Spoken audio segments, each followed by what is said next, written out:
quiet town of Maple Grove lives a man named Joe with a heart of gold.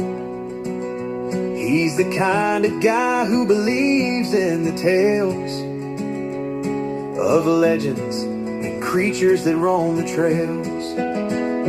With his old pickup truck and a map in hand, he's off to the woods, he's got a bold plan.